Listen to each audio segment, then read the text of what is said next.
Hi guys, this is Lowen's wife. How you guys doing? Today I am 6 weeks, 3 days pregnant. Yay! I'm excited. I'm sorry I'm 3 days late doing my video, but my son, my little boy, he had his adenoids removed on, his adenoids up here, I think. Sorry, I don't know where. His adenoids removed on Friday. So yeah, he's just not feeling better, you know, and he right now he's taking a nap, so I guess I just decided to go ahead and make this video while he's sleeping. So I actually wanted to talk to you guys in this video about a little bit about my history and my past. I'll try to make this as fast as possible, so I'll probably be talking a little faster than I usually talk, excuse me, and I will probably be stumbling over my words, so try to hold hang in there with me. Sorry. And so here we go. And oh yeah, and I also have notes here because it's a lot to take in, so I'll probably be looking down most of the time. I'll try to look up in the camera at some point.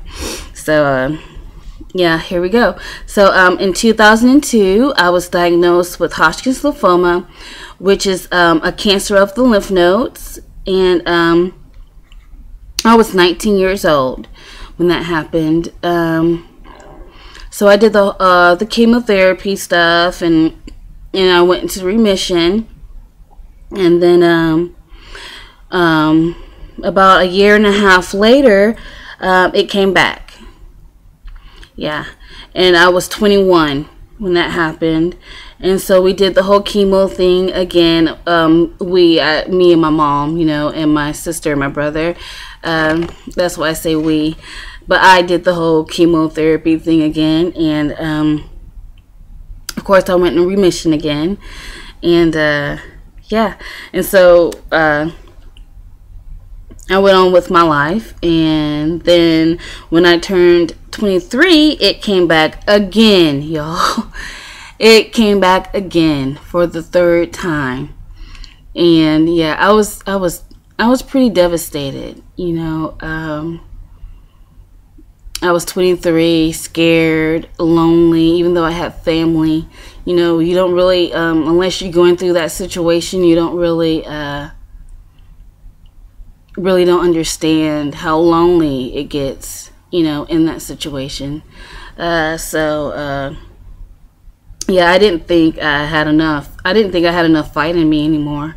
So yeah, but I did the whole radiation and chemotherapy thing again, and I went into remission.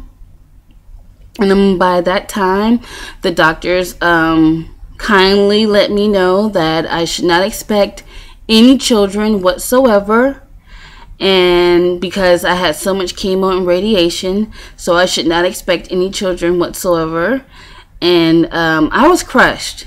I mean, I was only 23. I was crushed. I was always wanted a family, always wanted to be a mom since I was a little kid, you know, doing the whole doll baby stuff and the hair stuff and all that cute stuff. So yeah, I was devastated, but you know, I went on with my life because I was alive, you know, and I said to myself, well, if I need to, I will adopt, you know, I will adopt a kid or two, and because I was going to be a mom regardless, you know. And so yeah, but I was alive, and so I went on about my life. And about a year later, I met my husband, Mike, and yeah.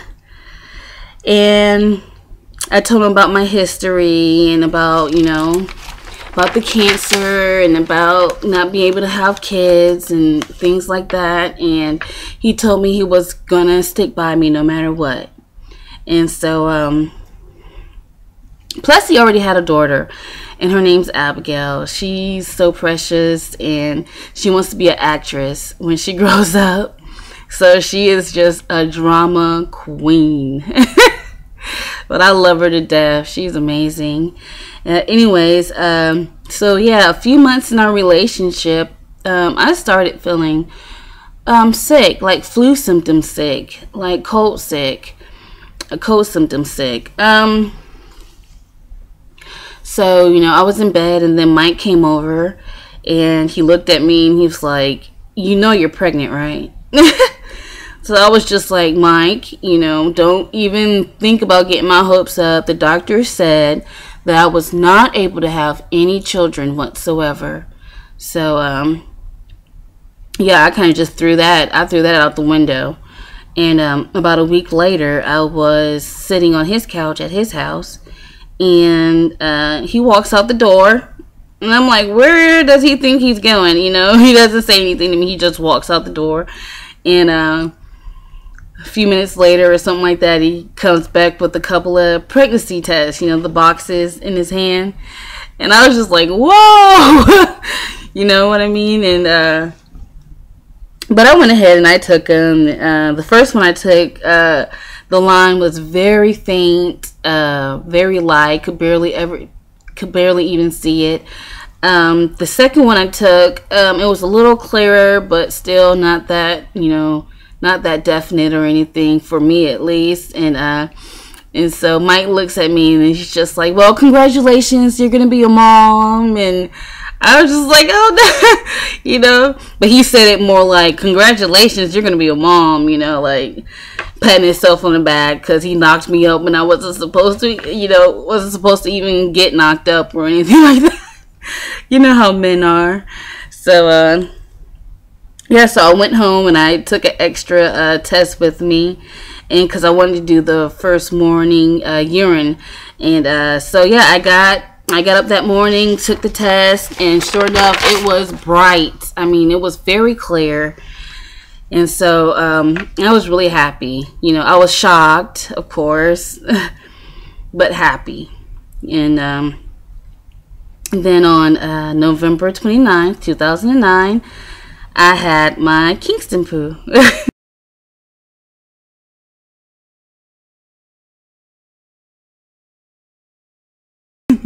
You guys, he's the sweetest little guy you'll ever see. I mean, he's so sweet. I love him so much. Anyways, yeah, but he was born 4 or 5 weeks early.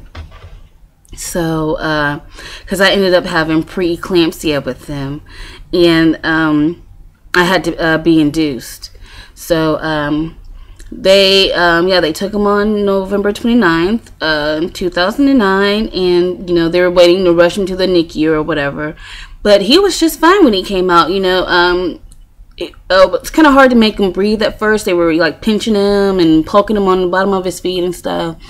And then finally he let out a cry and stuff like that. And they checked his, you know, whatever they do to babies, and he was just fine. And so they gave him to us, and, you know, we're in the hospital. And then before we leave, we find out that he did not pass his hearing test.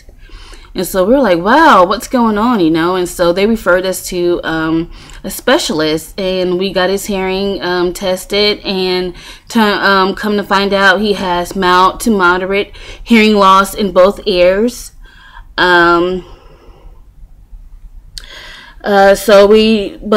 With his hearing aids, he's able to hear 100%.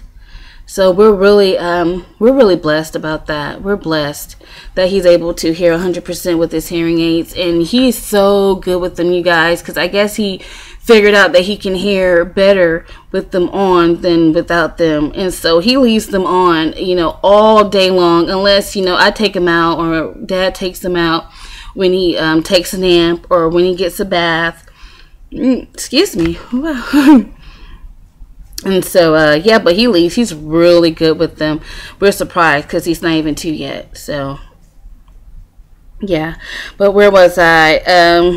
Yeah, but after that, like, a few months later, we find out that I was not in remission anymore. That the cancer has come back for the 4th time. The 4th time, you guys. I mean, I was scared.